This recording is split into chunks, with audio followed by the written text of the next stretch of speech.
आज की क्लास का आगाज करते हैं। लास्ट क्लास के अंदर मेरे बेटा हम लोगों ने जो था वो हमारे पास डिस्कशन किया था इलेक्ट्रिक फ्लक्स को लेकर, ठीक है। अब इलेक्ट्रिक फ्लक्स के अंदर मैं यहाँ पे आपको पहले थोड़ा सा रिवाइज करा देता हूँ।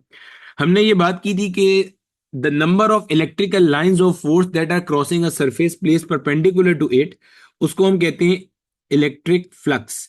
और ये डिपेंड कर रहा होता है इलेक्ट्रिक फील्ड इंटेंसिटी पे और उस एरिया पे जिसमें से ये इलेक्ट्रिकल फील्ड लाइंस पास कर रही हैं, ठीक है। यानी कि आप ऐसे भी कह सकते हो कि आपका जो इलेक्ट्रिक फ्लक्स है that is basically the dot product. किस किस चीज का डॉट प्रोडक्ट है? Dot product of electric field intensity and vector area. समझ में आता है? अच्छा, अगर हम यहां से फ्लक्स की यूनिट देखें, इलेक्ट्रिक फील्ड इंटेंसिटी की यूनिट होती है न्यूटन पर कूलम। और दूसरा मेरा बेटा जो हमारे पास डेल्टा ए है, इसकी यूनिट हमारे पास क्या हुआ करती थी? मीटर स्क्वायर हुआ करती थी। तो इलेक्ट्रिक फ्लक्स की यूनिट आपके पास क्या आ गई? न्यूटन मीटर स्क्वायर पर कूलम। दूसरी चीज, ये मेरे बच्चे आपके पास स्केलर क्वांटिटी है। सर कैसे पता चला आपको स्केलर क्वांटिटी है? इसलिए कि मेरा बेटा डॉट प्रोडक्ट है। आपने अपने माजी में कभी ना कभी ये बात पढ़ी होगी कि डॉट प्रोडक्ट दो वेक्टर्स के दरमियान ऐसी मल्टीप्लीकेशन को कहते हैं कि उसके नतीजे में एक स्केलर आता है। स्केलर मतलब ऐसी फिजिकल क्वांटिटी जिसको डिफाइन करने के लिए आपको किसी डायरेक्शन का पता होना जरूरी नहीं है। सही हो गया। दूसरी चीज मेरे बच्चे क्या है, देखो। अब ये आपके सामने सवाल है, a surface s is equal to 10 j cap. अब आप देखो, ये जो आपको सरफेस एरिया दिया हुआ है यहाँ पे, अमूमी तौर पे जो वेक्टर एरिया उसे डेल्टा ए से भी शो करते हैं, एस से भी शो करते हैं, ठीक है। ये जो आपको यहाँ पे दिया हुआ है, ये आपको वेक्टर दिया हुआ है। सर आपको कैसे पता चला कि ये सरफेस एरिया वेक्टर दिया हुआ है?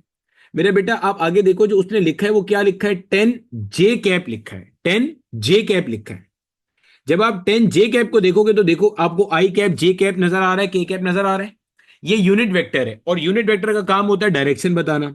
और ऐसी फिजिकल क्वांटिटी जिसके अंदर आपको डायरेक्शन साथ में अटैच मिल जाए, वही फिजिकल क्वांटिटी तो मेरे भाई क्या कहलाती है? वेक्टर कहलाती है। और अलग से थोड़ी होती है कोई वेक्टर क्वांटिटी, यही होती है वेक्टर क्वांटिटी, ठीक है। How much electric flux will come out through this surface. अब कैसे लिखेंगे इसको भाई? आपको इलेक्ट्रिक फील्ड डेंसिटी का वेक्टर भी दे दिया, और जो आपका वेक्टर एरिया था उसका भी वेक्टर आपको दे दिया, या इसको आप सरफेस वेक्टर भी कह सकते हो। आगे आपके पास आप वेक्टर लिख लोगे, 2 i कैप प्लस का 4 j कैप प्लस का 7 k कैप। सही हो गया। आगे आपने डॉट लगाया और डॉट लगाने के बाद आपके पास आ गया 10 j कैप। 10 j कैप सही है जनाब। अच्छा अब देखो, डॉट प्रोडक्ट मेरा बेटा आप कैसे निकालते हो? लाइक यूनिट वेक्टर्स को मल्टीप्लाई करके, लाइक यूनिट वेक्टर्स के कोफिशिएंट को मल्टीप्लाई करके। लाइक यूनिट वेक्टर मतलब आई वाले का कोफिशिएंट आई से, जे वाले का जे से, के वाले का के से। ठीक हो गया। तो आई के पीछे यहां 2 है, और यहां पे देखोगे तो आई के पीछे कुछ भी नहीं है, गोया के 0 है। के पीछे भी कुछ भी नहीं है, गोया के 0 है। तो आप बोलोगे जनाब 2 × 0, और आई डॉट आई होता है 1। सिमिलरली यहां देखो, जे के पीछे 4 है, यहां जे के पीछे क्या है? 10 है। अब क्या करेंगे? 4 को आप मल्टीप्लाई कर दोगे 10 से। सिमिलरली मेरा बेटा यहां आपके पास 7 है और वहां पे क्या है? 0 है। सॉल्व करेंगे तो 2 0 × 0, 4 10 × 40, आगे 7 0 × 0। क्या आंसर आ रहा है मेरा बेटा आपके पास? इसका 40 यूनिट्स इसका आंसर है, जो कि आता है। अच्छा, अब यही वाला सवाल आपका एग्जामिनर ना एक और तरह से भी पूछता है। जब मैंने आपको इलेक्ट्रिक फ्लक्स का कॉन्सेप्ट पढ़ाया होगा पिछले क्लास के अंदर, तो मैंने आपको डेफिनेटली वहां पे ये बात बताई होगी कि जनाब ये देखो, ये मेरा बेटा आपके पास जो है ना एक अदद प्लेन है, ये एक सरफेस है। और जो यूनिट नॉर्मल वेक्टर होता है वो हमेशा इस प्लेन के कैसा होता है? परपेंडिकुलर होता है। एज इट इज डायग्राम भी बनाई होगी, आपको नोट्स में मिलेगी पिछली क्लास के सब चीज। मैंने कहा था इसको एन कैप से शो करते हैं और यू कैप से शो करते हैं। अब आप नोट करो, अगर मेरा बेटा आपको आपका जो कोऑर्डिनेट सिस्टम है वो थोड़ा बहुत याद आ रहा होगा, तो कोऑर्डिनेट सिस्टम के अंदर जनाब कहानी कुछ ऐसी होती थी। आपके पास इस तरह के 3 के करीब एक्सिस हुआ करते थे। एक मेरा बेटा यहाँ पे एक्स था, एक यहाँ पे आपके पास वाई था, एक यहाँ पे आपके पास क्या था जनाब? जेड एक्सिस था। 3 के करीब आपके एक्सिस थे जो हमने पढ़े थे यहाँ पे, ठीक है। अब एक्स एक्सिस के लिए आपके पास था आई कैप, हमने पढ़ा था। वाई एक्सिस के लिए हमारे पास था जे कैप, पढ़ा था हमने। जेड एक्सिस के लिए हमारे पास क्या था? के कैप था। और मुझे यह भी पता है कि ये जितने भी कोऑर्डिनेट एक्सिस होते हैं ना, दे आर म्यूचुअली परपेंडिकुलर। यानी एक्स परपेंडिकुलर है वाई से, वाई परपेंडिकुलर है किससे? जेड से। यानी कि all these axis are mutually perpendicular to each other. ठीक हो गया, समझ में आने वाली बात है, कोई दिक्कत नहीं है यहां तक। अच्छा जी, अब देखो आगे। यहां पे अगर मैं आपको कहता हूं, गौर से सुनिएगा इस बात को, अगर मैं आपको कहता हूं कि मेरे पास एक्स वाई प्लेन है, कौन सा प्लेन है? X y plane. तो गोया के जेड एक्सिस इन इस पूरे प्लेन के परपेंडिकुलर हो जाएगा। भाई z axis will be perpendicular to x y plane. तो अगर मैं आपको बोलूं एक्स वाई प्लेन के परपेंडिकुलर यूनिट वेक्टर बताइए, तो आप बोलेंगे के कैप होगा। क्यों? देखो ना भाई, ये है एक्स, ये है वाई, तो ये इनका प्लेन हो गया, इसके परपेंडिकुलर ये आ रहा है। अब बोलोगे सर तो नीचे आ रहा है, भाई ये नीचे नहीं आ रहा है, जैसे स्क्रीन से बाहर आ रहा है। तो एक्स वाई प्लेन के परपेंडिकुलर कौन हो गया? Z axis. अच्छा, अगर मैं बोलूं वाई जेड प्लेन है, तो वाई जेड प्लेन के परपेंडिकुलर कौन हो जाएगा? तो भाई एक्स एक्सिस हो जाएगा इनके perpendicular. X axis will be perpendicular और इसका यूनिट वेक्टर आई कैप। अगर आप थोड़ा सा समझोगे तो ये देखो, ये ऐसे बाहर आ रहा है, तो ये प्लेन है इनका, ये इसके परपेंडिकुलर जा रहा है अभी, ठीक है, 90 डिग्री बनाता हुआ। अच्छा, सिमिलरली अगर मैं बोलूं मेरा एक्स जेड प्लेन है, एक्स जेड प्लेन है, तो वाई एक्सिस इसके क्या हो जाएगा? परपेंडिकुलर हो जाएगा। यानी कि इसके लिए यूनिट वेक्टर आएगा जे कैप, समझिएगा। अब कौन सा प्लेन बोला? एक्स जेड, ये एक्स है ये जेड है, गोया कि ये प्लेन है आपका। अब ये देखो इसके परपेंडिकुलर जा रहा है, ठीक है, ये आपके पास है, इस तरह से चलता है। अब देखो आपके पास यहां एग्जामिनर ने आपको कहा a surface s is equal to 10 J cap is kept in electric field. इसका मतलब ये सवाल में जिस सरफेस की बात कर रहा है इसके परपेंडिकुलर वाई है, इसका मतलब ये कौन सा प्लेन है? एक्स जेड प्लेन है। सवाल वाला सवाल को ऐसे भी कह सकता था, एक एक्स जेड प्लेन है जिसका एरिया है 10 मीटर स्क्वायर। गौर से सुनना सवाल को, माजी में आपको पास पेपर में क्वेश्चन देखेंगे। एक सरफेस है एक्स जेड प्लेन जिसका एरिया कितना है? 10 metre square. That is place in an electric field. आगे आपको ई का वेक्टर देता, how much electric flux will come out. अब बच्चे को यहां यह समझ नहीं आता कि भाई इसने 10 मीटर स्क्वायर तो लिख दिया, एग्जैक्ट प्लेन है, मैं इसके आगे यूनिट वेक्टर कैसे लगाऊं? तो मैंने आपको बताया था unit vector of the surface is perpendicular to the plane. तो अगर एक्स प्लेन है तो यूनिट वेक्टर वाई के अलोंग होगा, तो आप लगा लोगे, ठीक है। अगर वो कहेगा एक्स वाई प्लेन है, उसका एरिया दे दिया आपको आगे से, कोई मिसाल के तौर पे आपको आगे से एरिया, जैसे इसी सवाल को मैं आपको करके दिखाता हूं।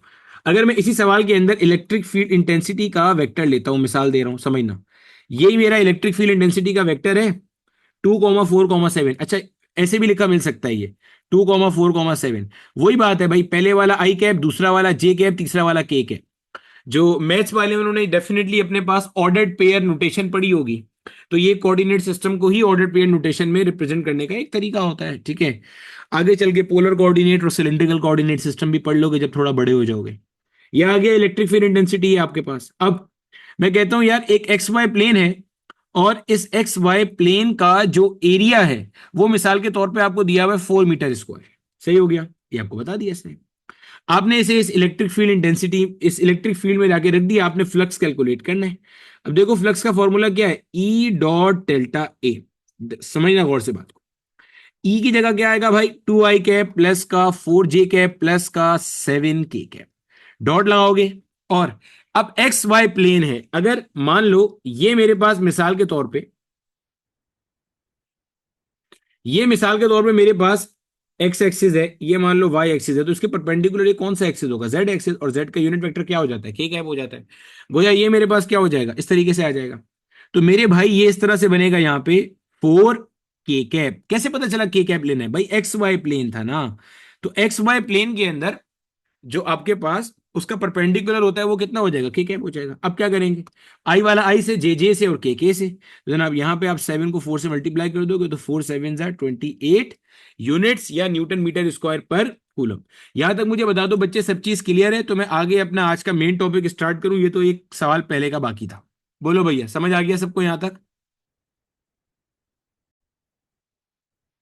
अब देखो आगे जो हमारा अगला क्वेश्चन है, अगला टॉपिक है, जो आज का टॉपिक है हमारा नया टॉपिक, जहां से हमने आज का लेक्चर शुरू करना है। अच्छा, जो हमारा अभी टेस्ट होगा, इस टेस्ट के अंदर इलेक्ट्रोस्टैटिक्स पूरा स्टार्ट से लेके एंड तक आएगा। कल हमारा ये इलेक्ट्रोस्टैटिक्स उम्मीद है पूरा मुकम्मल हो जाएगा, तो पूरा इलेक्ट्रोस्टैटिक्स आएगा।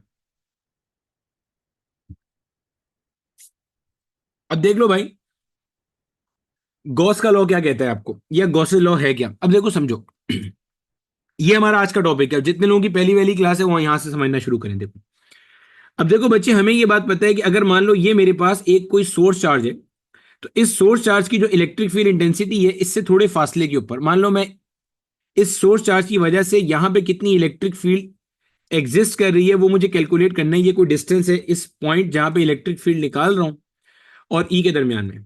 तो अगर मुझे इलेक्ट्रिक फील्ड इंटेंसिटी निकालनी है तो इसका फॉर्मूला मुझे पता था, e is equal to k q divided by r square, यानी कि electric field intensity due to point charge is given by this equation. ठीक है भैया, अब निकाल लेंगे, कोई दिक्कत नहीं है। आर आपको पता है, क्यू का वैल्यू आपको पता है, के आपको पता है उस मीडियम में, तो आप निकाल लोगे। अब यहां पे मसला आ रहा है थोड़ा दूसरा। मान लो यहां पे मेरे पास ना बहुत सारे चार्जेस हैं, मतलब इनफाइनाइट चार्जेस हैं, एन तक के चार्जेस हैं। कोई पॉजिटिव है, कोई नेगेटिव है, कोई पॉजिटिव है, कोई नेगेटिव है, मतलब अलग अलग नेचर के चार्जेस हैं। अब कहानी क्या है समझिएगा जरा। इन सारे चार्जेस की मदद से मुझे करना क्या है, ऑब्जेक्टिव पकड़ो। इन सारे चार्जेस की मदद से मुझे करना यह है कि मुझे इस पॉइंट पे इलेक्ट्रिक फील्ड इंटेंसिटी कैलकुलेट करनी है। यह है मेरा टारगेट। टारगेट क्या है, मेरे पास बहुत सारे चार्जेस हैं, इन चार्जेस की मदद से मुझे इस पॉइंट पे इलेक्ट्रिक फील्ड इंटेंसिटी कैलकुलेट करनी है। अच्छा, अब देखो, ये जो आपने पढ़ा है ना, ये अच्छा ये कहलाता है, ये जो फॉर्मूला है ना, ये कहलाता है electric field intensity with the help of Coulomb's law. क्योंकि अगर आप पिछले लेक्चर्स देखोगे या आपको याद होंगे, तो मैंने आपको ये फॉर्मूला ड्राइव कराया था वहां पे, और ये फॉर्मूला जो ड्राइव कराया था कूलम्स लॉ की मदद से कराया था। अब कूलम्स लॉ की मदद से आप इस वाले केस में इलेक्ट्रिक फील्ड इंटेंसिटी निकाल सकते हो, लेकिन मैथमेटिक्स बहुत खतरनाक हो जाएगी। क्यों? देखो, इसलिए खतरनाक हो जाएगी, मान लो यहां पे 100 चार्जेस है, आसानी करके बताता हूं।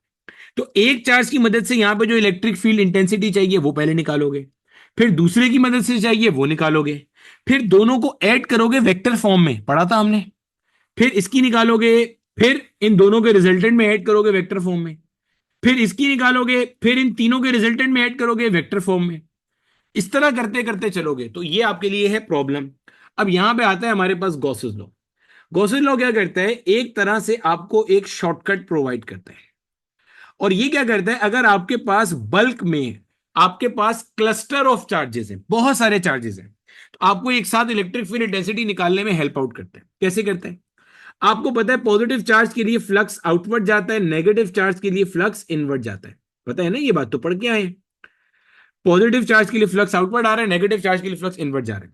सबसे पहला काम आपने ये करना होता है कि आपने इन सारे के सारे सरफेसेस को एक अदद गॉसियन सरफेस में बंद कर दिया। क्या कर दिया? गॉसियन सरफेस में आपने उठा करके इन्हें बंद कर दिया, कर दिया। अब ये कहता है कि जो नेट फ्लक्स यहां से बाहर आ रहा है, that is equal to epsilon naught times the amount of charge enclosed. यानी कि ये कहता है जो चार्ज इनक्लोज है, इनक्लोज मतलब बंद हुआ हुआ चार्ज है, किस में बंद हुआ हुआ है? गॉसियन सरफेस में। गॉसियन सरफेस की ज्योमेट्री मैटर नहीं करती, it can have any geometry, बस क्लोज होना चाहिए। तो यहां लिख भी देता हूं, it can have any geometrical surface, कोई भी ज्योमेट्री हो सकती है। ठीक है, तो आप नेट फ्लक्स निकालोगे। अब आप बोलोगे सर आप अजीब अजीब आदमी है, आपने पहले कहा था कि हमें इन सारे चार्जेस की वजह से यहां पे इलेक्ट्रिक फील्ड इंटेंसिटी कैलकुलेट करनी है। अब आप कह रहे हैं कि गॉस का जो लॉ है वो तो हमें नेट फ्लक्स बताता है, तो भैया हमने फ्लक्स की मदद से इलेक्ट्रिक फील्ड इंटेंसिटी निकालना पड़ा हुआ तो है, phi is equal to E dot delta A. तो अगर आपको फाई पता चल जाएगा तो वहां से आप क्या निकाल लोगे? ई निकाल लोगे, कोई दिक्कत नहीं है। तो अपने जहन में आप क्या बात रखोगे कि कूलम्स लॉ के केस में इलेक्ट्रिक फील्ड इंटेंसिटी आती है ड्यू टू पॉइंट चार्ज। जब आपके पास मल्टीपल चार्जेस हैं, एक से ज्यादा चार्जेस हैं, क्लस्टर ऑफ चार्जेस हैं, तो उस केस के अंदर आप कूलम्स लॉ इस्तेमाल तो कर सकते हो। ये कहना बेवकूफी है कि आप इस्तेमाल नहीं कर सकते, कर सकते हो, लेकिन उसमें आपकी मैथ्स कॉम्प्लेक्स और कॉम्प्लिकेटेड हो जाती है। तो उसको अवॉइड करने के लिए हम क्या करते हैं, एक शॉर्टकट यूज करते हैं, that shortcut is basically Coulomb's law. यहां पे मैं एक चीज नोट्स में लिखवा रहा हूं, शायद अभी आपको समझ में ना आए, लेकिन इलेक्ट्रोमैग्नेटिज्म में समझ में आएगी। जो रिलेशन कूलम्स लॉ का गॉस लॉ के साथ है, वही रिलेशन एम्पेयर लॉ का बायो एंड सेवर्ट लॉ के साथ है। ये मैं साथ साथ चीजें इसलिए लिखवा देता हूं कि बाद में कल को जब हमारा पूरा कोर्स हो जाएगा, तो आप जब अपने नोट्स देख के चीज रिवाइज कर रहे होगे, तब तो इलेक्ट्रोमैग्नेटिज्म पढ़ चुके होगे ना, तो आपको यहां देख के मजीद कॉन्सेप्ट क्लियर हो जाएगा। ठीक है, कि ये मैंने उस टाइम पे क्या बात बताई थी। जैसे यहां पे कूलम लॉ एक जर्नल फॉर्मूला है, किसी भी केस में इलेक्ट्रिक फील्ड इंटेंसिटी निकाल के दे सकता है। वहां पे एम्पियर लॉ एक जनरल फॉर्मूला है, किसी भी करंट कैरिंग वायर के लिए आपको मैग्नेटिक फील्ड इंटेंसिटी निकाल के दे सकता है। जैसे जब आपके पास मल्टीपल चार्जेस आना शुरू होते हैं तो कूलम लॉ लगाने से मैथ्स कॉम्प्लिकेटेड होती है, तो आप गॉस लॉ पे जाते हो। बिल्कुल वैसे ही वहां पे जब आपके पास करंट एलिमेंट्स मल्टीपल आना शुरू होते हैं तो आपके पास एम्पियर्स लॉ के थ्रू कैलकुलेशन मुश्किल होती है, तो हम बायो एंड सेवर्ट लॉ के थ्रू कैलकुलेशन करते हैं। यहां पे गॉस लॉ की अभी एप्लीकेशन पढ़ेंगे, वहां पे बायो एंड सेवर्ट लॉ की एप्लीकेशन पढ़ेंगे। जो सोलेनॉइड और टोरॉइड है, आप में से शायद किसी ने इलेक्ट्रोमैग्नेटिज्म पढ़ लिया होगा, तो ये आपके पास था गॉस लॉ, ठीक है। अब आते हैं जनाब इसकी एप्लीकेशन के ऊपर। तो मेरे बच्चे, इसकी जो हमारे पास सबसे पहली एप्लीकेशन है, सबसे पहली एप्लीकेशन जो इसके अंदर है मेरे बच्चे, वो आपके पास है कि मान लीजिए आपके पास एक इनफाइनाइट चार्ज शीट है। ये मान लो एक इनफाइनाइट चार्ज शीट है। जब कभी भी आप इसका सवाल देखोगे तो इसके सवाल में या तो वो टर्म यूज करेगा इनफाइनाइट चार्ज शीट की। इनफाइनाइट, इनफाइनाइट मतलब बहुत बड़ी चार्ज शीट है। चार्ज शीट का मतलब क्या है भाई? एक शीट है, इनफाइनाइट या लार्ज चार्ज शीट है, और इसके ऊपर क्या है? बहुत सारा चार्ज स्कैटर हुआ हुआ है। अब वो चार्ज मेरे बेटे हो सकता है सारा का सारा पॉजिटिव चार्ज हो, ये भी हो सकता है कि वो चार्ज सारा का सारा कैसा हो, आपके पास एक अदर नेगेटिव चार्ज हो, ठीक है। एक तरह का कोई भी एक नेचर का चार्ज होगा आपके कोर्स में। अब आपने इस पॉइंट पे क्या करनी है? इलेक्ट्रिक फील्ड इंटेंसिटी कैलकुलेट करनी है। तो जहन में रखिएगा, अगर आपके पास एक कोई इनफाइनाइट चार्ज शीट है तो हम गॉस लॉ की मदद से इससे किसी भी फासले के ऊपर जो इलेक्ट्रिक फील्ड इंटेंसिटी कैलकुलेट करते हैं, that is given by e is equal to sigma upon 2 epsilon naught. यहां पे जो सिग्मा है, ये मेरा बेटा आपके पास कहलाती है सरफेस चार्ज डेंसिटी। क्या कहलाती है? Surface charge density. And the formula for this surface charge density is charge per unit area, और इसकी यूनिट होती है कूलम पर मीटर स्क्वायर। अब हमें यह बात पता है कि इलेक्ट्रिक फील्ड इंटेंसिटी कैसी क्वांटिटी है? वेक्टर क्वांटिटी है। और इलेक्ट्रिक फील्ड इंटेंसिटी का डायरेक्शन क्या होता है? पॉजिटिव सोर्स के लिए अवे होता है, नेगेटिव सोर्स के लिए टूवर्ड्स होता है। या मैंने एक और तरह से बताया था, इलेक्ट्रिक फील्ड इंटेंसिटी का वही डायरेक्शन होता है जो force on unit positive positive test charge का होता है। यानी कि अगर मैं यहां पे एक टेस्ट चार्ज रखूं तो टेस्ट चार्ज कहां भागेगा? इधर भागेगा, क्योंकि ये शीट इसे क्या करेगी? रिपेल करेगी। तो गोया आप बोलोगे this is the direction of electric field intensity due to a positive source charge जो इसके ऊपर स्कैटर हुआ है। तो ये मेरा बेटा आपके पास इलेक्ट्रिक फील्ड इंटेंसिटी है। वैसे ही मैंने आपको बताया था कि पॉजिटिव शीट के लिए अवे होगा और नेगेटिव शीट के लिए क्या होगा? टूवर्ड्स होगा। अब अगर मैं इसी को इन टर्म्स ऑफ वेक्टर लिखूंगा तो ये बनेगा सिग्मा अपॉन 2 एप्सिलॉन नॉट, आगे आ गया आर कैप। ये आर कैप क्या है? जैसा कि हमारी डिस्कशन पहले भी हुई है, this r cap is basically a unit vector. This r cap is basically a unit vector. ठीक हो गया। यूनिट वेक्टर का काम क्या होता है? डायरेक्शन बताना। और अगर आपको बोला जाए कि हमारे पास एक पॉजिटिव चार्ज शीट है तो इसके लिए डायरेक्शन क्या होगी? अवे फ्रॉम द शीट, यानी कि r cap will point away from the charge sheet. और अगर आपको बोला जाए नेगेटिव शीट है तो इसके लिए क्या होगी भाई साहब? इसके लिए होगी टूवर्ड्स द शीट हो जाएगी। सही हो गया। दूसरी बात आप जो सबसे ज्यादा अहम नोट करो, मैंने कहा electric field intensity due to infinite charge sheet is given by sigma upon 2 epsilon naught. यही था ना आपके पास? यही था आपके पास फॉर्मूला। अब समझो यहां पे जरा, यहां पे अगर आप एक चीज को नोट करो तो इस फॉर्मूले में कहीं पे भी आपको डिस्टेंस नजर नहीं आ रहा है। तो आपने अपने नोट्स में एक बात ये अच्छे तरीके से लिख लेनी है कि electrical field intensity due to infinite charge sheet is independent of the distance from the sheet. Sir इस बात का मतलब क्या है? इस बात का मतलब आपको समझाते हैं। देखो मेरे बेटे, इस बात का मतलब यह है कि ये मान लो पॉइंट एक्स है, ये मान लो पॉइंट वाई है। अब बहुत सारे बच्चे क्या करते हैं, अगर मैं आपको बोलूं पॉइंट एक्स पे इलेक्ट्रिक फील्ड इंटेंसिटी ज्यादा है या वाई पे ज्यादा है, तो बहुत सारे बच्चों का कॉन्सेप्ट ये होता है कि इलेक्ट्रिक फील्ड इंटेंसिटी एक्स पे ज्यादा है और वाई पे कम है। तो ये कॉन्सेप्ट गलत है। क्यों? क्या हम अभी पॉइंट सोर्स चार्ज की बात कर रहे हैं या एक इनफाइनाइट चार्ज शीट की बात कर रहे हैं? तो हम भाई एक इनफाइनाइट चार्ज शीट की बात कर रहे हैं, जो कि बहुत बड़ी चार्ज शीट है। जब ये बहुत बड़ी चार्ज शीट है तो इसके अंदर ई एक्स पे जो इलेक्ट्रिक फील्ड होगी, वाई पॉइंट पे भी वही इलेक्ट्रिक फील्ड होगी। जहन में रख लीजिएगा इस बात को। जो इलेक्ट्रिक फील्ड इंटेंसिटी एक्स पे होगी वही इलेक्ट्रिक फील्ड इंटेंसिटी किस पे होगी? वाई पॉइंट पे होगी। Please keep this thing in your mind. वजह वजह ये है कि ये इनफाइनाइट चार्ज शीट है भाई, यहां से भी बहुत बड़ी चार्ज शीट है और यहां से भी बहुत बड़ी चार्ज शीट है। आपके कोर्स में यही इंक्लूड है। फाइनाइट वाली आपके कोर्स में कैपेसिटर के दौरान में आती है, और जब वो कैपेसिटर के केस में पढ़ेंगे तो वहां पे आपको नजर आएगा कि वो डिस्टेंस पे डिपेंड करती है। तो इसलिए मैं बार बार कह रहा हूं, ये हम कौन सी पढ़ रहे हैं, इनफाइनाइट या लार्ज चार्ज शीट। ये डिस्टेंस पे डिपेंड नहीं करती, तो आप कितना भी दूर चले जाओ आपके पास ई का वैल्यू सेम रहेगा। यानी कि एक्स पॉइंट पे खड़े हो गए, यहां पे भी ई का value sigma upon 2 epsilon not होगा, वाई पे खड़े हो गए यहां पे भी सिग्मा अपॉन 2 एप्सिलॉन नॉट होने वाला। यहां तक मुझे बता दो मेरे बच्चे, सब चीज क्लियर है, कोई सवाल? देखो भैया, सरफेस चार्ज डेंसिटी क्या होती है, समझो इस बात को। देखो, आपने कभी जिंदगी में पाकिस्तान स्टडीज पढ़ते हुए ये पढ़ा होगा कि पाकिस्तान की ना एक सर्टेन पॉपुलेशन डेंसिटी है। इसी पॉपुलेशन डेंसिटी के कॉन्सेप्ट से हम समझते हैं सरफेस चार्ज डेंसिटी क्या है, ठीक है? समझिएगा, सिग्मा का कॉन्सेप्ट जितने लोगों ने पूछा था वो बता रहा हूं। देखो बेटे, कंक्लूड आखिर में करेंगे जब पूरा हो जाएगा, अभी तो कंक्लूड ही नहीं हुआ, पूरा ही नहीं हुआ, ठीक है? देखो, पॉपुलेशन डेंसिटी क्या होती है कि आपके पास ना पाकिस्तान में टोटल लोग कितने रहते हैं, टोटल रेजिडेंट्स, और पाकिस्तान का टोटल एरिया कितना है। जब आप इन दोनों को मेरे बच्चे डिवाइड कर दोगे तो आपको मिलेगी पॉपुलेशन डेंसिटी, कि भाई इतने लोग रहते हैं पर किलोमीटर स्क्वायर। पर किलोमीटर स्क्वायर का मतलब क्या होता है कि भाई आपने मान लिया ऐसे, आपके पास ये पाकिस्तान का कोई 1 किलोमीटर बाय 1 किलोमीटर का पैच है, यानी कि समझो ये मेरे पास 1 किलोमीटर, ये मेरे पास 1 किलोमीटर इस तरह से है, और ये मेरे पास 1 किलोमीटर इस तरह से, ये पैच है, ये पैच है, ठीक है? अब इसके अंदर मान लो, मिसाल दे रहा हूं, पॉपुलेशन डेंसिटी निकल के आती है 2000, ठीक है? यानी कि 2000 लोग रह रहे हैं पर किलोमीटर स्क्वायर, यानी कि ऐसे आपके पास 1 किलोमीटर बाय 1 किलोमीटर का जो पैच है ना, इसमें कह रहे हैं कि 2000 लोग रहते हैं। अब ये बेसिकली किया क्या आपने, टोटल लोगों को टोटल एरिया से डिवाइड कर दिया।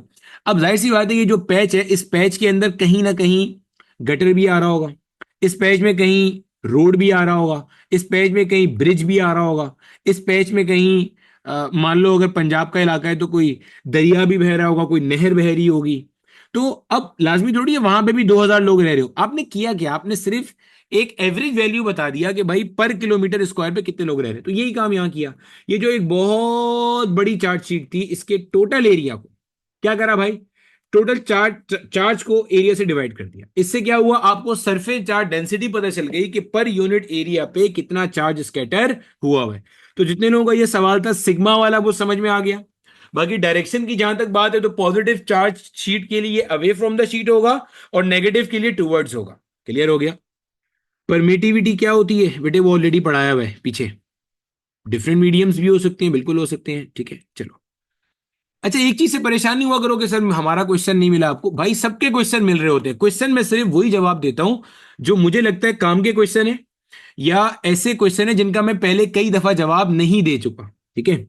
अब परमिटिविटी मैंने पहले लेक्चर में पढ़ाई थी, उसको देख लो आप वहां से जाके भाई। पहले मैंने 15 मिनट में पढ़ाई, अब फिर 15 मिनट लगाऊं तो आप ही का नुकसान है, मेरा थोड़ी है, ठीक है? चलो गौर से देखो। अभी इसके जो एप्लीकेशन वाले क्वेश्चन है वो मैं भी कराता हूं आखिर में जाके।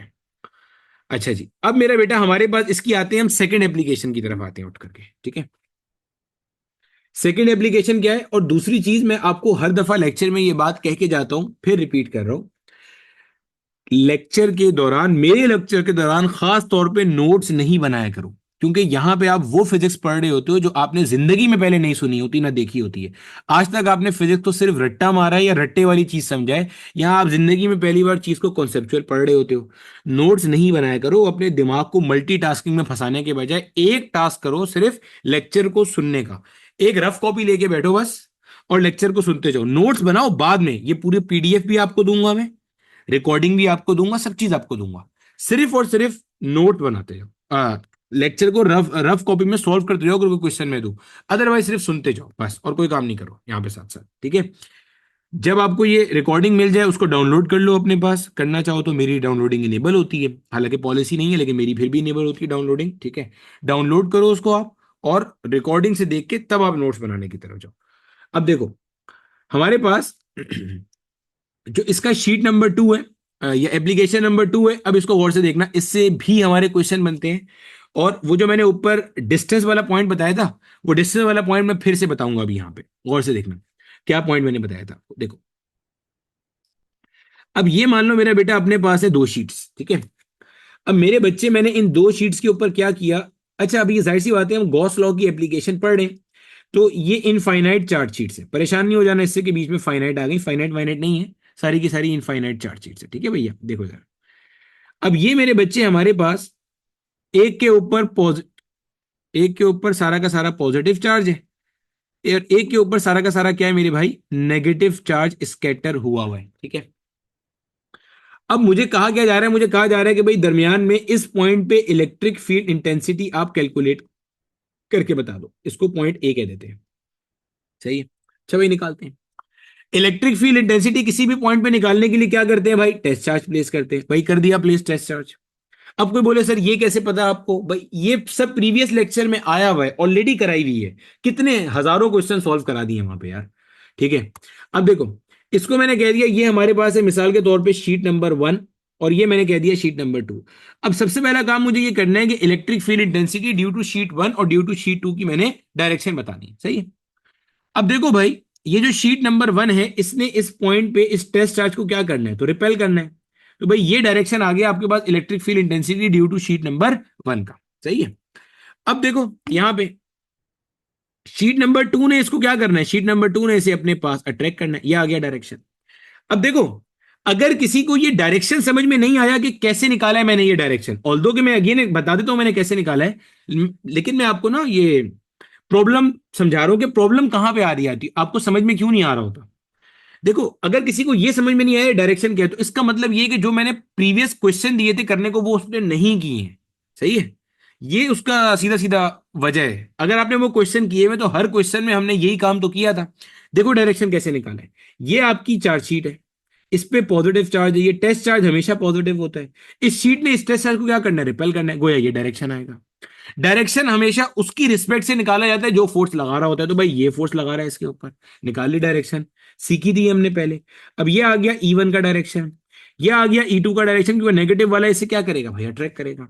अब दोनों का डायरेक्शन कैसा है, सेम है। जब दोनों का डायरेक्शन सेम है तो net electric field intensity point A पे निकालने के लिए क्या करेंगे, E1 प्लस E2 कर देंगे। अब अगर किसी को यह समझ में नहीं आ रहा कि यहां पे मैं इन दोनों को ऐड क्यों कर रहा हूं, क्योंकि दोनों का डायरेक्शन सेम है, थीटा 0 डिग्री है, इसका मतलब इलेक्ट्रिक फील्ड इंटेंसिटी में जहां मैंने सुपर पोजिशन प्रिंसिपल पढ़ाया था वो उसने मार्केट से शार्ट कर दिया, उसको प्रैक्टिस उसने नहीं किया। मैं फिर बता रहा हूं, जब जब आप मसले मसाइल करोगे, प्रैक्टिस नहीं करोगे, प्रॉब्लम रहेगी, हमेशा रहेगी प्रॉब्लम। ऐसा हो नहीं सकता कि प्रॉब्लम ना हो रही हो। और इलेक्ट्रोस्टैटिक जिसका वीक है, इलेक्ट्रोमैग्नेटिज्म तय है कि उसे समझ में नहीं आएगा, जहन में रखना ये बात। इसलिए मैं जब जब टेस्ट ले रहा हूं इलेक्ट्रोस्टैटिक्स का स्टार्ट से टेस्ट इंक्लूड कर रहा हूं, ताकि चांस मिलता रहे, किसी ने नहीं पढ़ा फिर पढ़ ले, नहीं पढ़ा फिर पढ़ ले, दोबारा पढ़ ले, बार बार पढ़ता जाए। ठीक है, अब आ गया यहां पे। अब अगर मैं E1 का वैल्यू यहां पे लिखता हूं, तो भाई अभी हमने ऊपर डिस्कस किया था E1 का वैल्यू क्या है, सिग्मा अपॉन 2 एप्सिलॉन नॉट, एक चार्ज शीट की वजह से। और E2 का वैल्यू भी क्या है हमारे पास, सिग्मा अपॉन 2 एप्सिलॉन नॉट। अब दोनों को ऐड करेंगे तो net electric field intensity in between two opposite charge plates कैसे आएगी, sigma upon 2 epsilon naught plus का sigma upon 2 epsilon naught, add कर दे भाई, क्या बनता है 2 सिग्मा अपॉन 2 एप्सिलॉन नॉट, क्योंकि एलसीएम सेम है, 2 से 2 मर गया, क्या आ गया सिग्मा अपॉन एप्सिलॉन नॉट। यानी कि this is the value of electric field intensity in between to oppositely charge plates. अब जाहिर है ये वेक्टर क्वांटिटी है, तो अगर इसको इन टर्म्स ऑफ वेक्टर लिखना है तो कैसे लिखूंगा, E A will be equal to sigma upon epsilon naught, और आगे आ गया आर कैप। अब अगर पूछो आर कैप क्या है भाई, ये यूनिट वेक्टर है, इसका काम क्या है, इसका काम है डायरेक्शन को बताना। इसका काम क्या है, इसका काम है डायरेक्शन को बताना। जनाब इसका जो डायरेक्शन है वो बेसिकली कहां से कहां होगा, आपको नजर आ रहा है। इलेक्ट्रिक फील्ड इंटेंसिटी का जो डायरेक्शन है, रिजल्टेंट फील्ड का डायरेक्शन, वो इस तरह से होगा। सर ये कैसे पता चला आपको, क्योंकि भाई दोनों का डायरेक्शन राइट साइड पे है, तो इसका डायरेक्शन भी मिला के कहां चला जाएगा, राइट साइड पे चला जाएगा। ये आ गया आपके पास, सही हो गया, ये आ गया। यानी कि इसका डायरेक्शन अगर लिखना होगा तो मैं क्या लिखूंगा, मैं लिखूंगा, इसका डायरेक्शन अगर लिखना होगा तो मेरे बच्चे में क्या लिखूंगा, मैं लिखूंगा from positive to negative, from positive to negative, ये लिख देंगे उठा के भैया। सही है, अब देखो, अब मुझे क्या करना है, अगर मिसाल के तौर पे मुझे इस पॉइंट पे, ये पॉइंट बी है, मुझे इस पॉइंट पे इलेक्ट्रिक फील्ड इंटेंसिटी कैलकुलेट करनी है। ये भी एक फेमस क्वेश्चन है, कई दफा आया है।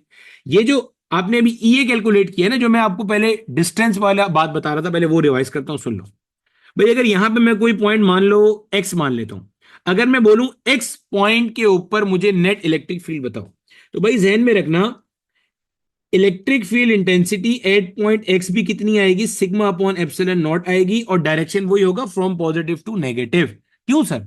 भाई इसलिए, अब आप बोलोगे सर देखिए ये पॉइंट एक्स जो है ये यहां से तो दूर हो गया, यहां से करीब हो गया, तो मैंने क्या कहा था कि जब इनफाइनाइट चार्ज शीट की बात करेंगे या लार्ज चार्ज शीट्स की बात करेंगे तो उसके लिए आपकी शीट से पॉइंट कितना दूर हो doesn't matter, electric field intensity do not depend on the distance from the sheet.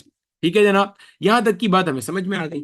तो फिर से इस पॉइंट पे जब आप कैलकुलेट करोगे इसकी वजह से कितनी होगी, सिग्मा बाय 2 एप्सिलॉन नॉट, इसकी वजह से क्या होगी, sigma bye 2 epsilon naught, add कर लोगे तो सिग्मा अपॉन एप्सिलॉन नॉट बन जाए। सही, कहीं पे भी निकालोगे दरमियान में तो सिग्मा अपॉन एप्सिलॉन नॉट आ रहा हूं, ये मतलब है इस बात का। अच्छा, अब अगर मैं पॉइंट बी पे कैलकुलेट करूं, फिर से वही बात बता रहा हूं, इलेक्ट्रिक फील्ड इंटेंसिटी निकालने के लिए तरीका कार क्या होता है भाई, टेस्ट चार्ज रख दे, लो भाई टेस्ट चार्ज रख दिया।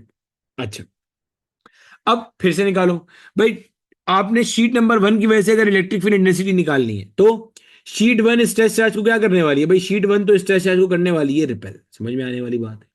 शीट 2 ने स्ट्रेस चार्ज को क्या करना है भाई, शीट 2 ने करना है स्ट्रेस चार्ज को अट्रैक्ट, ऐसे आएगा भाई। शीट 2 ये है, ये नेगेटिव है, तो नेगेटिव इसको क्या करेगा, अपने पास बुला रहा होगा, सही है। तो गोया ये हो गया E1 का डायरेक्शन, ये हो गया E2 का डायरेक्शन। अब देखो यहां पे ये वाला जो पॉइंट है ये अब नल पॉइंट बन जाएगा। क्यों नल पॉइंट बन जाएगा, क्योंकि जो आपका मैग्नीट्यूड है E1 और E2, ये E1 और E2 का मैग्नीट्यूड कितना है, सिग्मा अपॉन 2 एप्सिलॉन नॉट। अब आप नोट करो, ये एक ऐसा पॉइंट है जहां पे E1 E2 दोनों का डायरेक्शन ऑपोजिट है लेकिन मैग्नीट्यूड कैसा है, एक बराबर है। नल पॉइंट का कॉन्सेप्ट पिछले लेक्चर में बहुत डिटेल से पढ़ा है। देखो क्या पता चला, जो आपके पास दो लार्ज इनफाइनाइट चार्ज शीट्स हैं, इनके ना तो इधर इलेक्ट्रिक फील्ड एग्जिस्ट करेगी ना इधर इलेक्ट्रिक फील्ड एग्जिस्ट करेगी। क्यों?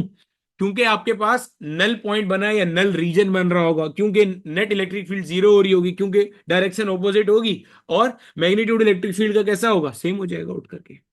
सिमिलरली ये भी हमने बात की थी, जो ये सिग्मा अपॉन एप्सिलॉन नॉट था, ये क्या था, ये था electric field intensity in between two oppositely charged plates, two oppositely charge plates, ध्यान में रखिएगा, between two oppositely charge plates. ठीक है, ये हमने ये पढ़ा था। समझो, हम तेरा बात को समझो आगे। अब देखो आपके पास ये ओपोजिटली चार्ज प्लेट था, अगर आपके पास सिमिलर चार्ज प्लेट्स होती, सोचो सिमिलर चार्ज प्लेट्स होती अगर आपके पास, यानी कि ये पहली प्लेट है पॉजिटिव, अब मैं पूरी प्लेट नहीं बना रहा, बस समझ जाना ये पॉजिटिव प्लेट है, ये पॉजिटिव प्लेट होती, इनके दरमियान में किसी भी पॉइंट पे अगर मैं इलेक्ट्रिक फील्ड इंटेंसिटी निकालता वो जीरो आती। क्यों सर? देखो भाई, इलेक्ट्रिक फील्ड इंटेंसिटी निकालने का तरीका क्या है, टेस्ट चार्ज रख दे, रख दिया भाई। जो ये वाली इसे शीट 1 कह देते हैं, इसे शीट 2 कह देते हैं। शीट 1 ने इसे क्या करना है, शीट 1 ने इसे धक्का मारना है, इसे रिपेल करना है, ये E1 का डायरेक्शन है। शीट 2 ने क्या करना है, उसने भी रिपेल करना है। हमें ये बात पता है कि जो इनफाइनाइट चार्ज शीट है उसके लिए जो इलेक्ट्रिक फील्ड इंटेंसिटी है वो डिस्टेंस पे तो डिपेंड करती नहीं है, तो दोनों के लिए सिग्मा बाय 2 एप्सिलॉन नॉट होगा, और डिस्टेंस जो डायरेक्शन है वो दोनों के लिए क्या आ रहा है, ऑपोजिट आ रहा है, तो नेट इफेक्ट नलीफाई हो जाएगा and answer will come out to be zero. ये थी मेरा बेटा हमारे पास इसकी दूसरी एप्लीकेशन।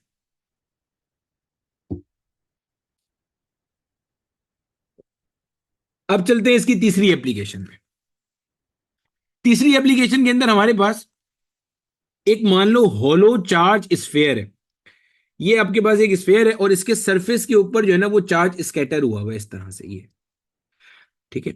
जाहिर सी बात है इसके अंदर हर जितनी भी एप्लीकेशन है इसकी डेरिवेशन है, वो डेरिवेशन कोर्स का पार्ट नहीं है, इसलिए मैं आपको सीधा सीधा कॉन्सेप्ट और उसकी एप्लीकेशन बताता हुआ जा रहा हूं। ठीक है, ये आ गया। यहां तक मुझे बता दो मेरा बेटा, सब चीज सबको क्लियर है, कोई मसला तो नहीं है, आसान है, कोई मुश्किल नहीं है, या मुश्किल है? अब ये देखो मेरे बेटा, ये हमारे पास जो है ना एक होलो चार्ज स्फीयर है, ठीक है। इसके ऊपर ये सारा का सारा चार्ज स्कैटर हुआ है, इसके अंदर हमें दो पॉइंट पे इलेक्ट्रिक फील्ड इंटेंसिटी कैलकुलेट करनी है, एक ये पॉइंट ए है, एक ये पॉइंट बी है। पहले पॉइंट बी के लिए देख लो। जब आप electric field intensity point B के लिए कैलकुलेट करते हो तो जहन में रखिएगा कि यहां पे आपके पास ये जो आपका कह लो कि ये जो आपका होलो स्फीयर है जिसके ऊपर आपने चार्ज स्कैटर किया हुआ है, ये पूरा का पूरा बिहेव करता है as if it was a point charge, और इसकी जो इलेक्ट्रिक फील्ड इंटेंसिटी का फॉर्मूला आता है that is k q upon r square. ये क्यू से क्या मुराद है, क्यू से मुराद है टोटल चार्ज जो आपने इस स्फीयर को दिया हुआ है। अच्छा, जब जब भी आप इसको किताब वगैरह में देखोगे तो आपको इसके नीचे ना एक लाइन लिखी हुई मिलेगी, वो लाइन भी मैं साथ साथ एक्सप्लेन करने की आपको कोशिश कर देता हूं। मेरे बच्चे वो लाइन आपको ये लिखी हुई मिलेगी कि अगर आप इलेक्ट्रिक फील्ड इंटेंसिटी निकालो एक हॉलो चार्ज स्फीयर की सराउंडिंग में, तो आपको ये पता चलेगा कि ये जो हॉलो चार्ज स्फीयर है ये बिल्कुल ऐसे बिहेव कर रहा है जैसे कि एक पॉइंट चार्ज करता है। वजह वजह ये है बेटे, क्योंकि आपने ये जो formula is equal to k q upon r square वो किसके लिए पढ़ा था? Electric field intensity due to point charge के लिए पढ़ा था। तो वही फॉर्मूला निकल के आ रहा है। इसी को हम एक और तरह से भी डिफाइन करते हैं।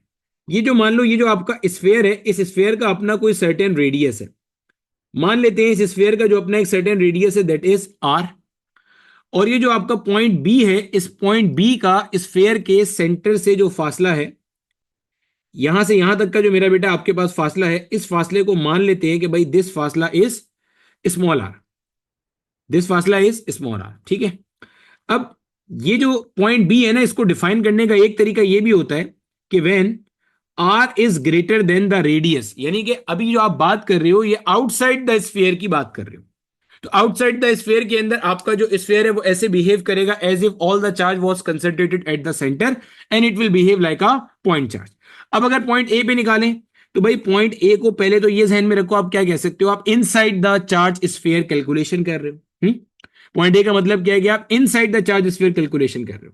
दूसरा, इसके लिए जो आर होगा that will be less than the radius of the sphere. क्यों भाई? ए पॉइंट देखो अगर यहां है या यहां है या कहीं पे भी है तो ये वाला फासला आपका स्मॉल आर हो जाएगा, तो ये r radius of the sphere के मुकाबले में कैसा हो जाएगा? कम हो जाएगा। गोया आप इनसाइड द चार्ज स्फीयर की बात कर रहे हो। यहां पे जो आपके पास इलेक्ट्रिक फील्ड इंटेंसिटी होती है ए पॉइंट पे that comes out to be zero. अब देखो ये जीरो क्यों होती है, दो रीजन से समझाता हूं जीरो क्यों होती है। देखो, पहला रीजन, जिस पॉइंट पे इलेक्ट्रिक फील्ड इंटेंसिटी निकालनी होती है वहां टेस्ट चार्ज रख देते हैं, रख दिया भाई। जो ऊपर वाला चार्ज है वो इसे रिपेल करेगा, नीचे वाला इसे रिपेल करेगा, नेट इफेक्ट जीरो हो गया। इस तरह के सवाल कराए थे पिछली क्लास में। फिर देखो, यहां वाला यहां रिपेल करेगा, यहां वाला ऐसे करेगा, जीरो हो गया। यहां वाला ऐसे करेगा, यहां वाला ऐसे करेगा, मतलब आप जहां पे भी रखोगे हर पॉइंट से उसके ऊपर जो नेट इलेक्ट्रिक फील्ड आ रही है वो जीरो आ रही है। दूसरा तरीका, आपने इस पॉइंट पे निकालनी है ना फील्ड, अगर मैं क्या करता हूं इसके अंदर इसको एक गॉसियन सरफेस में इनक्लोज करता हूं, तो भैया इसके अंदर आपके पास जो नेट चार्ज इनक्लोज आ रहा है, नेट चार्ज इनक्लोज क्या आ रहा है? जीरो आ रहा है। जब नेट चार्ज इनक्लोज जीरो आ रहा है तो मेरे बच्चे आपके पास इलेक्ट्रिक फील्ड ऑटोमेटिकली क्या आ जाएगी? जीरो आ जाएगी। तो किताब में देखोगे यही चीज आपके पास गॉसेस लॉ से भी एक्सप्लेन हुई हुई होती है, यही चीज आपके पास ये in terms of the direction of electric field intensity भी एक्सप्लेन हुई हुई होती है। अब इससे रिलेटेड मेरा बेटा हमारे पास जो माजी में कुछ क्वेश्चंस आए हुए हैं वो मैं आपके सामने लेकर आ जाता हूं।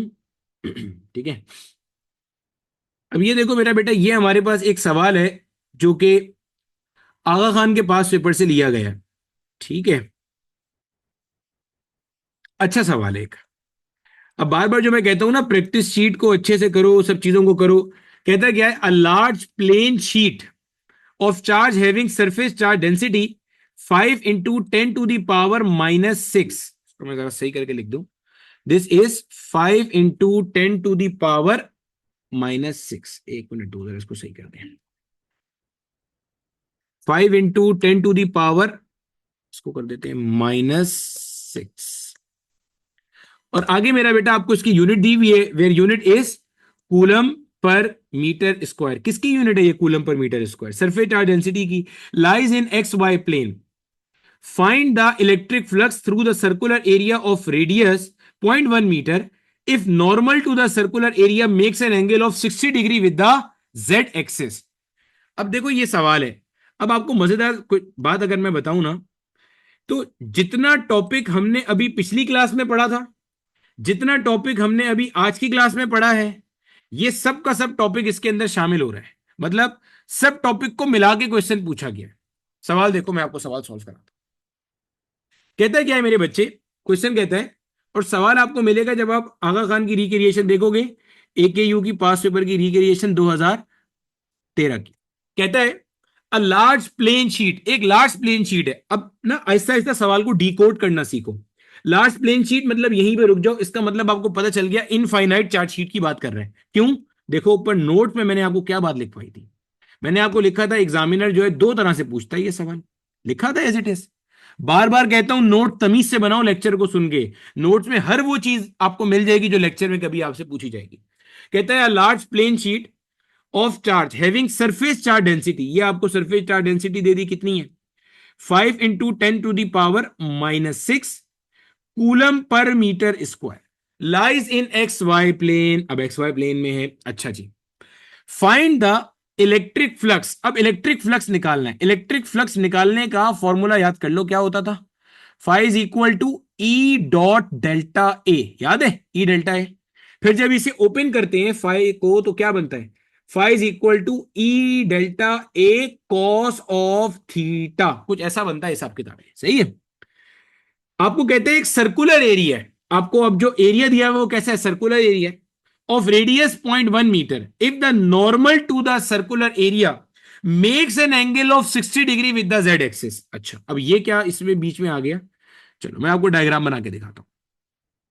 ये मान लो मेरा बेटा आपको एक प्लेन दिया हुआ है, ये एक प्लेन दिया हुआ है, let say this is the given plane, सही है भाई। ये आपके पास एक लार्ज इनफाइनाइट किस्म का एक प्लेन है आपके पास, ये एक प्लेन है, ये आपको एक प्लेन दिया हुआ, ठीक है भैया। ये इसमें बच्चे इसको वो कहता है एक्स एक्सिस है। एक्सिस आप कोई सा भी अपनी मर्जी से ले सकते हो, डजन मतलब कोई से मुराद ये नहीं है कि आप वहां सवाल का एक्स वाई चेंज कर दो। कहने का मतलब ये है कि जैसे मैं एक बड़ी लाइन बनाई है एक छोटी लाइन बनाई है ना, तो आपने जिसको एक्स कहना है कह लो, जिसको वाई कहना है कह लो, जैसे मैंने इसे वाई कह दिया, इसको मैंने कह दिया एक्स, ठीक है भैया। अब ये आपके पास एक इनफाइनाइट चार्ट शीट है। अब देखो आप कोई भी अपनी टेक्स्ट बुक खोल के देखोगे उसमें इनफाइनाइट चार्ट शीट आपको सारी किताबों में खड़ी खड़ी खड़ी खड़ी नजर आती है, लेकिन इसमें देखो इसमें उसने उसको एक्स वाई प्लेन को इस तरीके से कर दिया है, ठीक है। तो आप वैसे भी कर सकते हो ऐसे भी कर सकते हो, डजेंट मैटर। एक इनफाइनाइट चार्ज शीट आ गई आपके पास, ठीक है। इसके ऊपर आपके पास बहुत सारा चार्ज मौजूद है, ये आपने बहुत सारा चार्ज यहां ड्रॉ कर दिया, ठीक है। अब क्या करते हैं भाई, अब क्या कहा जाता है आपको, अब आपसे कहता क्या है, कहता है कि एक्स वाई प्लेन में लाई कर रही है, गुड गुड हो गया। अब कहते हैं find the electric flux through the circular area of radius 0.1 metre. पहले मैं यहां बना लेता हूं एक अदद सर्कुलर एरिया, ये मैंने बनाया एक अदद सर्कुलर एरिया, ये कुछ इस तरीके का बना दिया। अभी मैंने ऐसा क्यों बनाया ये भी आपको नजर आ जाएगा, सर्कल तो बन जा भाई तू, एक मिनट,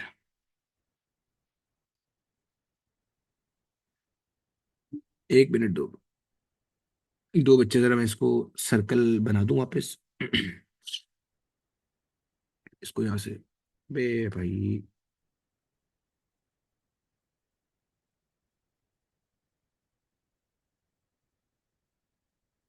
चलो।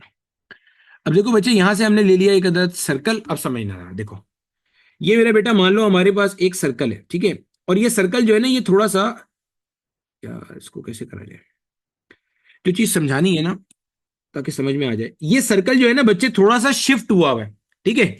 शिफ्ट से क्या मुराद है, इसको आप ऐसे कर लो जैसे हमने, ये याद है मैंने आपको इस तरह से ना, इस तरह से समझाता हूं, देखो समझो, यहां पे पहले आपको नीचे समझा देता हूं। देखो समझो इस बात को कि यहां पे अगर मान लो मेरे पास एक सर्कल इस तरह से, ठीक है, ये समझना सर्कल है, तो इसका जो मेरा बेटा हमारे पास परपेंडिकुलर टू द प्लेन होगा, परपेंडिकुलर टू द प्लेन ऐसे इसके आ रहा होता है, मतलब जो इसका यूनिट वेक्टर होता है नॉर्मल टू द प्लेन वो ऐसे आ रहा होता है। ये बात समझ में आ रही है ना आपको। अब देखो अगर मैं इसी चीज को थोड़ा सा इसका एंगल टिल्ट करूं, यानी कि देखो ये पहले वाले केस में आ गया, अगर मैं इसको थोड़ा सा टिल्ट करूं, अब देखो ऐसे कर दिया मैंने, तो क्या ये बात समझ में आ रही है कि अब इसका जो यूनिट नॉर्मल वेक्टर है वो भी इस तरह से हो गया। इसी तरह से अगर मैं इसी चीज को देखो ऐसे कर दूंगा, ये ऐसे कर दूंगा अगर मैं इस चीज को, तो इसका जो यूनिट नॉर्मल वेक्टर है वो भी ऐसे आ जाएगा। पहले मुझे जरा हाथ रेस करके बता दो कितने लोगों को ये बात समझ में आ रही है, जितने लोगों ने ये लास्ट टाइम मेरा फ्लक्स वाला कॉन्सेप्ट तरीके से लिया था जो मैंने आखिर में पढ़ाया था बिल्कुल, तो ये आपको समझ में आ रहा होगा ये मैं क्या कर रहा हूं। सिर्फ 200 लोगों को, बाकी लोग क्या कर रहे हैं भाई, नशा वशा किया हुआ है क्या बाकी लोगों ने। देखो फिर, देखो फिर समझा रहा हूं, जितने लोगों को नहीं समझ में आया फिर देख लो, वरना ये सवाल आपके ऊपर से जहाज हो जाएगा, नहीं समझ में आएगा, ठीक है। देखो ये मेरा बेटा हमारे पास है फेस ऑफ द प्लेन।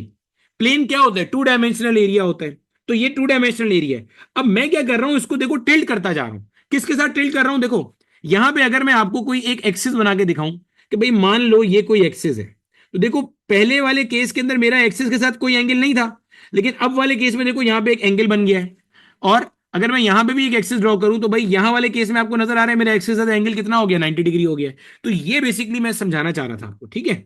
जो बात बताना चाह रहा था आपको वो ये वाली बात थी, जो मैं आपको तसल्ली से बताना चाह रहा था। अब देखो यहाँ पे आपको जाहिर है सवाल को सॉल्व करने में इतना टाइम नहीं लगेगा, मुझे इसलिए लग रहा है क्योंकि मैं आपको एक एक चीज समझा रहा हूं, बना के कॉन्सेप्ट का फील देता चल रहा हूं। ठीक है, तो मैं इसको थोड़ा सा ऐसे कर दूं ताकि थोड़ा सा समझाना मेरे लिए आसान हो जाए। तो ये मेरा बेटा अपने प्लेन को ना इस तरह से रखा हुआ है कि इसका जो यूनिट नॉर्मल वेक्टर है ना वो यहां पे समझिएगा, this is the unit normal vector जो कि इसके परपेंडिकुलर है, इस सरफेस के साथ कैसा है, परपेंडिकुलर है। और यहां पे जो आपका जेड एक्सिस है ना, जेड एक्सिस मेरा बेटा आपके साथ कैसा है, इस प्लेन के साथ ऐसे परपेंडिकुलर आ रहा है, ऐसे परपेंडिकुलर आ रहा है जेड एक्सिस आपके पास, ठीक है। ये आपका है जेड एक्सिस जो कि इस प्लेन के साथ आ रहा है, कैसे है, परपेंडिकुलर आ रहा है। ठीक हो गया, समझ में आने वाली बात है। अब ये क्या कह रहा है, ये एंगल बना रहा है कितना, 60 डिग्री का एंगल बना रहा है।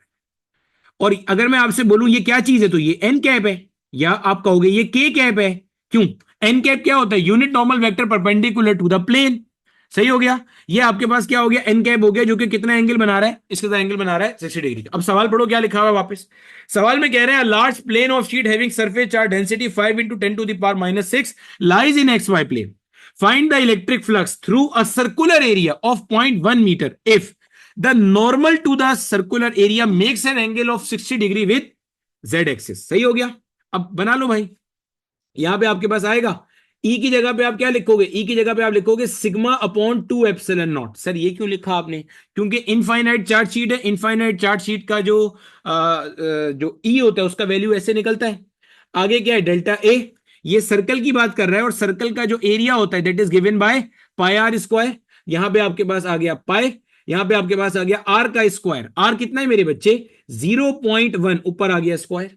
आगे क्या आएगा, cos of theta, cos of theta.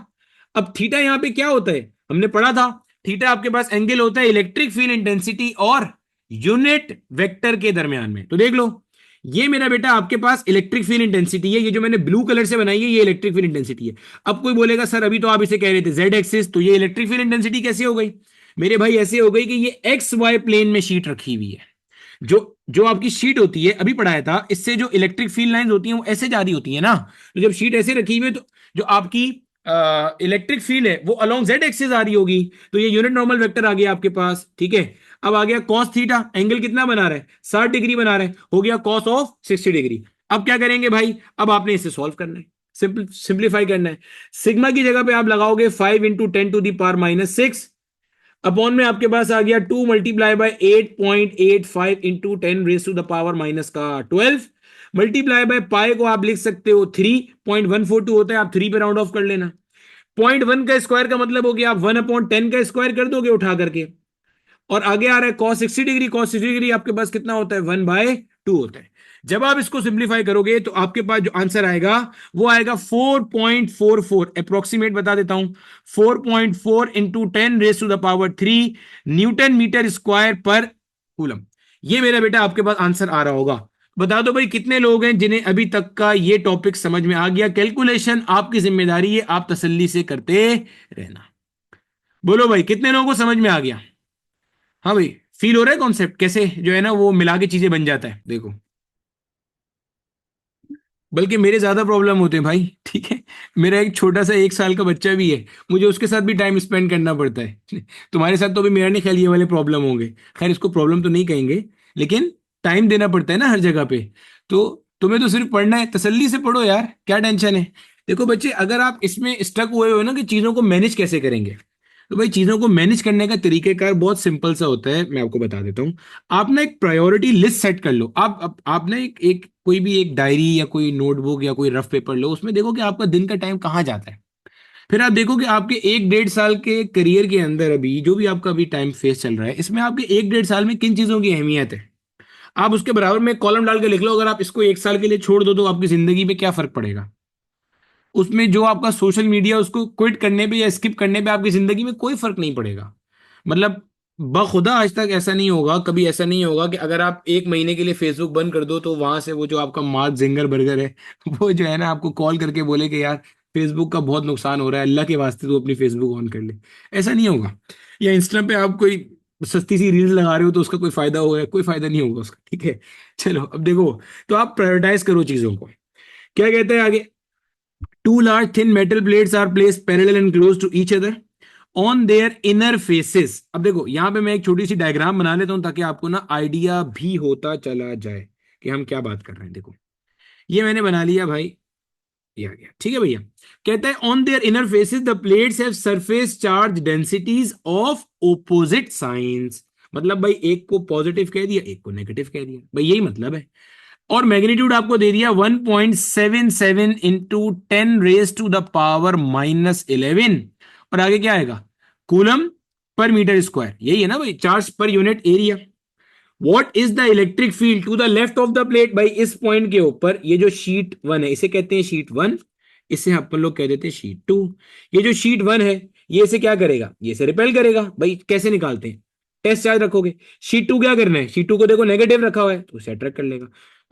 अब अगर कोई भाई, अब अगर किसी के जहन में सवाल आ रहा है भाई इसको यहाँ पे नेगेटिव कर दिया जाए, इसे यहाँ पे पॉजिटिव कर दिया जाए, तो भाई ये नेगेटिव जो है उसने क्या करना था? इसे अट्रैक्ट कर लेना था। अगर इसको पॉजिटिव कर लोगे तो भाई ये रिपेल करेगा। डायरेक्शन ऑपोजिट ही रहेगा, जो मर्जी करते रहो, डजेंट मैटर, ठीक है। तो भाई इस पॉइंट पे तो जीरो आएगी और इस पॉइंट पे भी क्या आएगी? जीरो। ये मैंने ऊपर आपको नोट्स में वैसे बात लिखवा भी दी थी, अब सवाल में भी हो गया। बिटवीन द प्लेट्स निकालने का तरीका क्या होता है? किसी भी पॉइंट पे निकालोगे सिग्मा अपॉन एप्सिलॉन नॉट, ये लाजमी नहीं है मिड पॉइंट पे निकालो, किसी भी पॉइंट पे निकालोगे, ठीक है। क्योंकि electrical field intensity due to infinite charge do not depend on the distance in between the plates. अब सिग्मा कितना दिया हुआ है? 1.77 10 raise to the power -11 upon जो आपको एप्सिलॉन नॉट दिया हुआ है वो मेरे बच्चे कितना दिया हुआ है? 8.85 10 raise to the power minus का 12 दिया। इसको ऊपर ले जाएगा भाई तो क्या बनेगा? 1.77 into 10 raise to the power -11 into 10 raise to the power plus का 12 अपॉन में आपके पास आएगा मेरे प्यारे भाई 8.85। सिंप्लीफाई कर लेंगे थोड़ा सा, अल्टीमेटली क्या करेंगे? 12 में से 11 गया तो क्या बच जाएगा? एक बच जाएगा, ठीक है। ये अपॉन में आ गया मेरे बच्चे 8.85, मल्टीप्लाई करेंगे तो क्या हो जाएगा? 17.7 अपॉन में आ गया 8.85, सही है। अब इसको आप कैंसिलेशन करोगे तो ये आ जाएगा 2 न्यूटन पर कूलम। डायरेक्शन कोई पूछेगा तो भाई डायरेक्शन क्या आ जाएगी? डायरेक्शन आपके पास आ जाएगी, डायरेक्शन आपके पास आएगी ये डायरेक्शन, ये डायरेक्शन, ये direction, from positive plate to the negative plate, सही है। अब अगर इसी सवाल को मजीद मुश्किल करना होता, वो कहता भाई ये जो टू लार्ज पैरेलल प्लेट्स हैं ये वाई जेड प्लेन में लाई कर रही हैं। कहां लाई कर रही हैं? वाई जेड प्लेन में लाई कर रही हैं। अब देखो, अब मैं बोलता यार मुझे जरा इसका वेक्टर फॉर्म बताओ, तो आप क्या बोलते? आप बोलते 2i cap along negative plate. Sir ये आपने क्या एकदम अचानक से बोल दिया? भाई ये कैसे पता चला आपको? ये मेरे बच्चे हमें ऐसे पता चल गया। देखो अगर वाई जेड प्लेन में होता, वाई जेड प्लेन का मतलब इसको मैंने वाई मान लिया, इसको मैंने जेड मान लिया, तो भाई ये कौन सा एक्सिस हो जाएगा? ये एक्स एक्सिस हो जाएगा। तो भाई ये क्या हो जाएगा? आई कैप हो जाएगा। तो 2i cap along negative plate हमेशा नेगेटिव प्लेट की तरफ होगा। तो एक सवाल और पहले आपके सामने लिख देता हूं कि आप उसको अटेम्प्ट कर लो, फिर उसके बाद जो है वो मैं देख लूंगा, करा दूंगा, ठीक है। अब देखो भाई, सिंपल सा क्वेश्चन है अगेन। सिंपल इस तरह से अगर आपने दिमाग के सारे ढक्कन खोल के लेक्चर सुना है तो आपको आइडिया हो जाएगा कि यहाँ पे क्या बात हो रही है, ठीक है। देखो सवाल, देखो भैया, चलो सवाल देखो जल्दी से और सवाल को अटेम्प्ट करो। जितना कुछ क्लास में पढ़ा है, जितना कुछ क्लास में पढ़ाया है ये उन सब के क्वेश्चंस हो गए।